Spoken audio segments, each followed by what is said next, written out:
Hey, welcome back. Nearly 400 motocross riders from across the province kicked off the season in Raymond this weekend at the Southern Alberta MX Series. Alicia Fieldberg met with a Lethbridge rider who inspired her dad to join the sport as well. Nicole Massey started motocross 7 years ago and hasn't looked back. The adrenaline rush I get before the race and during, it's like nothing from any other sport I've ever gotten before. The 15-year-old joined right after her brother started the sport because she didn't want to miss out on the fun. Nicole still keeps up with the boys. She competes in the girls category and 2 boys categories as well.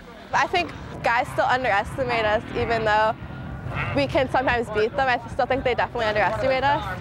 One guy who doesn't underestimate Nicole is her dad, Dennis. He used to race cars, but after years taking his kids to motocross events, he decided to start riding. His son stopped motocross last year because of a hockey injury, so Dennis and his daughter have had more time to bond over bikes. As the veteran, Nicole gives her dad tips, but says training together helps her as well. Sometimes we'll ride behind each other to, tell what we should improve on. I'm very, very proud of it. She probably knows more technique than me. I probably have a bigger bike, so I can go a little faster in the straightaways, but she's starting to put a challenge to me. It's not just riding bikes. The pair say sharing all the responsibilities of motocross brings them closer. There's lots of work to do with these bikes, and Nicole absolutely does a big effort there. She comes down to the shop with me all the time, and she's learning that stuff, and I think that's a bond too. It's pretty cool that I can have this just to share with my dad. Nicole and her dad expect a lot more family time over the next few months. They plan to attend a dozen competitions together this season. Alicia Fieldberg, CTV Sports, Raymond.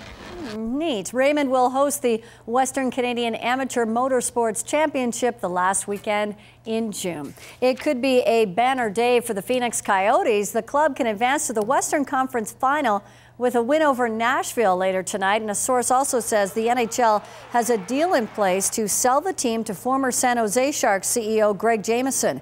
The Coyotes have been owned by the NHL since sliding into bankruptcy. The announcement is expected before tonight's game in Arizona. The Coyotes lead the series with the Preds 3-1. Claude Giroux will miss the Philadelphia Flyers' most important game of the season. The NHL suspending the star forward 1 game for this hit to the head of New Jersey's Dana Zubris in the Devils' 4-2 win Sunday. Giroux will miss tomorrow's Game 5 with the Flyers trailing the series 3-1 and facing elimination. Horse racing and big hats go hand in hand, and there were plenty of both in Lethbridge this weekend. It was all in honor of Saturday's Kentucky Derby.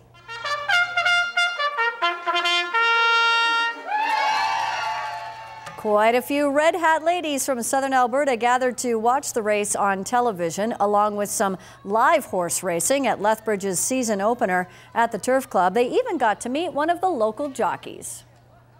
It's opening day at the races, and everybody gets to wear a pretty red hat. So yes, we just all get together and have fun, friendship, freedom, fulfillment, fitness. It's all thrown in together. Canadian-owned All Have Another left for the Preakness already, the second jewel in the Triple Crown. And back to hockey now, and in the WHL Championship Series last night in Portland, Flames first-rounder Sven Berchi scored a goal and assisted on another as the Winterhawks beat the Edmonton Oil Kings 4-3. Barchi has scored in 4 straight games, and because of this victory, Portland grabs a 2-1 series lead in the championship. The winner of this series, Jackie, advances to the Memorial Cup in Shawinigan, Quebec. And that's a look at sports.